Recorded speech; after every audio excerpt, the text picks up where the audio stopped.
E aí, né, sempre que a gente fala de Air France e esses 2 anos, as pessoas... Ah, e o Malaysia que desapareceu e ninguém encontrou. E eu sempre costumo falar, cara, olha a dificuldade que foi para encontrar um avião inteiro que antes dele se chocar com o mar... Ele não explodiu, né? Não, ele não explodiu, ele desceu Caiu de assim, barriga, né? caiu de barriga, né, estatelado no mar e afundou. E se quebrou no choque, né, e afundou. Mas momentos antes dele cair, ele está enviando informação das panes que ele está tendo para o satélite e chega a informação na Air France, que é a dona do avião. E essa informação que vai tem a latitude e longitude. Ou seja, se sabia exatamente o ponto no espaço em que aquele avião se chocou um pouquinho antes, né, de se chocar com o mar, e levou 2 anos para encontrar. Imagina o Malaysia, que ninguém sabe o paradeiro daquele avião, se o cara voou até acabar o combustível, se baseado em ping de satélite e Caramba. foi em direção ao Oceano Índico. Como é que você vai achar um negócio no Oceano Índico? Quais são as hipóteses aí pro Malaysia que o pessoal levanta mais? Tem diversas, tem as malucas, aí tem um tal de Jeff Wise. Que foi abduzir o avião. Ele vai por essa onda aí. Mas não, de abdução ele não fala, mas ele fala que o avião, ao invés de. O avião enganou, assim, ele não desviou para o sul. Ele foi, na verdade, para o norte, para uma base russa. Por quê? Né? Eita lá. Assim, Que ele doideira. fala umas doidas e fala de sinal de GPS. Aí cria aquelas, né, conspirações que para você provar, aí você precisa despender de um tempo para falar, pô, você está falando um monte de besteira, bicho. Porque o satélite, o ping, através do Doppler, se sabe que ele foi para o sul, ele não foi para o norte de jeito nenhum. E você está falando em cima de uma imagem de Google Maps, Né, não sabe? dá, né? Aí não dá, né? Mas ele tem essas teorias aí tem a teoria do sequestro, que não se sustenta porque nenhum grupo terrorista Assumiu. assumiu. E aí, para que você vai, né, ir para uma ilha com a Gisele Bündchen e não falar para ninguém que você foi? Exatamente. Então, isso, né, o terrorismo, infelizmente, vive disso. Ahn, e tem a do suicídio do Né? comandante, que é, Ele mergulhou com o avião no mar, é isso? é, Basicamente. é muito difícil entender como é que se faz um suicídio Mas aí que ele coletivo. desliga tudo, ele sai desligando as coisas, porque ele pode, né? Tá, eu vou falar minha teoria pela primeira vez, eu acho que eu vou falar isso em Então consideração. fala a A gente teoria. tá conversa de bar, então, Isso né? aí. O que eu acho, tá? Isso não é a verdade, tá, pessoal? É o que eu acho. Que o comandante, que é o que tinha mais motivo para se suicidar, baseado no que a polícia encontrou no simulador de voo da casa dele e tudo mais, e ele estava com problema político, perseguição lá na Malásia. Então eu acho que ele matou o copiloto. E existe uma maneira não muito difícil de fazer isso dentro do cockpit do 777, que eu obviamente não vou falar, mas existe uma maneira não muito difícil. E o avião ele faria um voo de aproximadamente 5 horas entre a Malásia e acho que ele estava indo para a China, se não me engano. Uma vez que o copiloto está morto e a porta do avião é blindada, acabou. Ninguém mais tem acesso ao cockpit do avião. Só o comandante podia abrir, né? Só o comandante que pode abrir.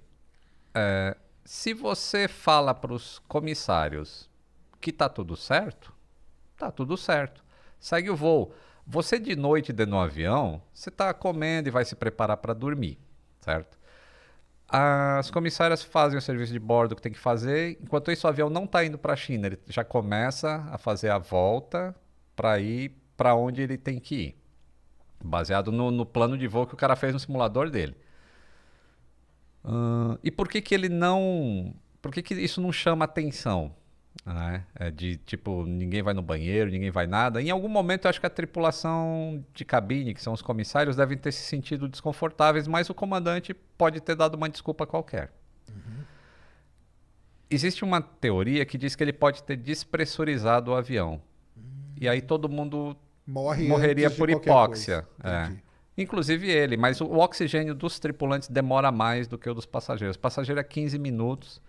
O do tripulante daria para respirar por mais de 2 horas em condição de falta de oxigênio.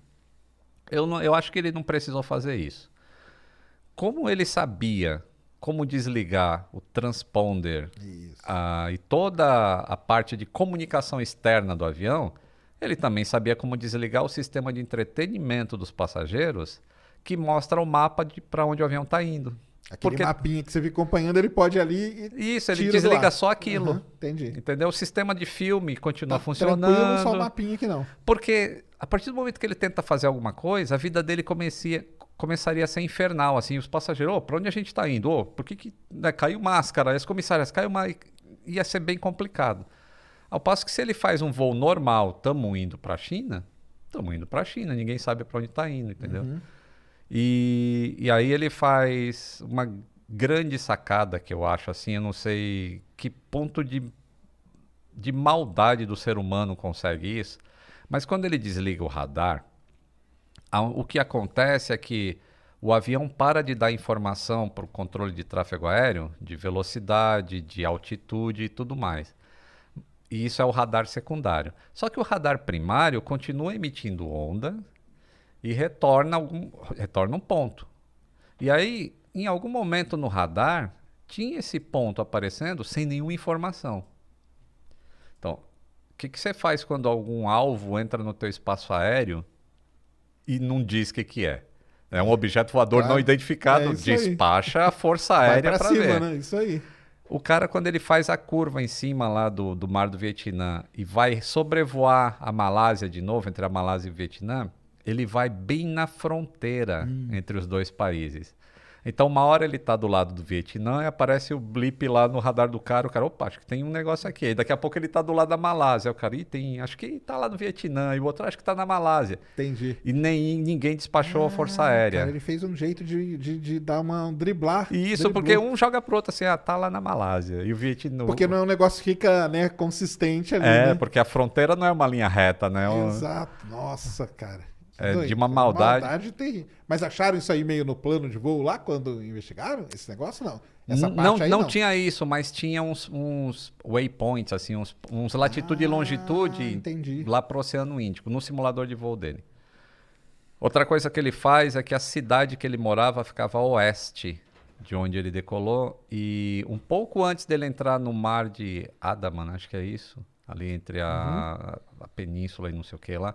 Ele faz uma curva à esquerda e passa em cima da cidade que ele nasceu.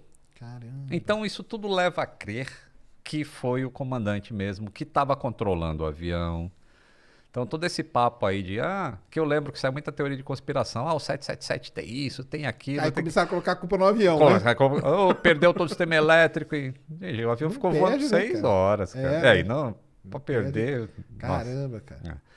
E aí, depois que ele sai do território, ele entra nesse mar e quando ele está entrando no espaço aéreo de uma ilha que tem ali, Sumatra, não sei se é Sumatra. Eu estou tentando lembrar do War 2 que a gente jogava. Ali, né? Aquela região é complicada mesmo, né? Aí ele vira à esquerda e vai para o sul do Oceano Índico. E como se sabe que ele foi para o sul? Ciência. Né? Essa comunicação que o avião da Air France mandou pro escritório da Air France é porque a Air France tinha um sistema pago de assinatura de informação de telemetria para o avião. E a Malaysia tinha isso também, mas só para o avião, não tinha para os motores. Porque são pacotes que você vai adicionando, né? E eles não tinham isso. Mas o avião e o satélite não sabe quem comprou, quem não comprou. Então existe um ping assim de conexão entre o satélite e os motores, assim, tipo, você tá aí, tô aqui. Só isso. E existia essa comunicação de ping e a determinados intervalos de tempo.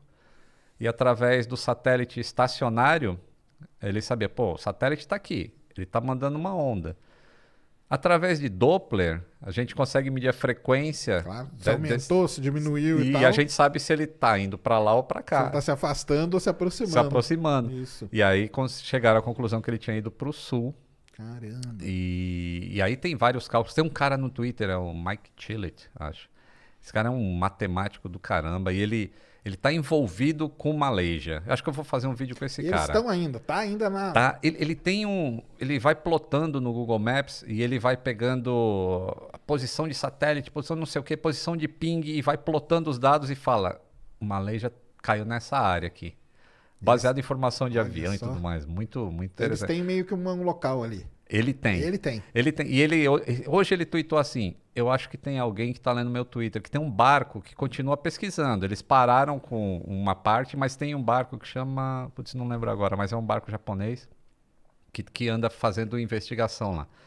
E ele fala: acho que esses caras estão seguindo meu Twitter, porque sempre que eu falo que é um negócio aqui, o barco vai se lá e direciona desvia. para lá. Não se direciona para Entendi, lá. Então, entendi. tipo, ele. Eu tomara que encontre alguma coisa. Não vai ser de muita valia mais, infelizmente. Ah, não, porque não vai ter. Não vai ter porque se ele desligou algumas coisas para ficar invisível, ele pode ter desligado o Fly Recorder, por exemplo. Aí não gravou Que- nada. os dados de voo não vai ter. E os dados de voz, mesmo que tenha ficado funcionando, ele é sobrescrito a cada 2 horas. Então teria as últimas 2 horas de voo Que não que deve ele, ter se ele tido falou nada, né? alguma coisa, beleza. Se ele não falou, não vai ter nada. Mas aí fica porque aí não. Isso aí enquadra em quê? Não enquadra em acidente. Enquadra ou não? Como que vocês enquadram isso dentro da. Porque é complicado, né? É complicado esse. Ele se enquadra em acidente, eu não sei exatamente a classificação que entraria. Ele se enquadra em acidente porque, de qualquer maneira, existe uma falha em algum lugar. Porque acidentes não acontecem por acaso. Até o cara, aquele alemão que jogou um avião na montanha também, o Leibniz, que era do Germanwings, foi um suicídio também. O cara em depressão, mas pô, foi um suicídio, mas foi um acidente. Como é que a gente previne que aquilo não aconteça mais? Então mudaram algumas coisas. Preparar os pilotos melhor e tal, e Isso. coisa. Né? Mudar a ética médica para aviação, para que se detecte e avise imediatamente a empresa, e que naquela época não era permitido fazer isso. Então, até quando é coisa inerente ao ser humano, tem que se ter, né? estudar para evitar que ocorra novamente. É o fator tripa que eu falo, cara, que é a pior coisa que tem em tudo, entendeu? Fator tripa. É, fator tripa, cara. Tipo, pra ir pra Marte, tá tudo certo a tecnologia. Mas como que você vai enfiar 2, 3 seres humanos dentro de uma nave? Convivendo por 2 6, anos. 7 meses, sei lá quanto pra chegar lá? Então, é o fator tripa. Que a tecnologia nós já resolvemos, entendeu? Agora o ser humano é que é complicado demais, né, cara? Complicado.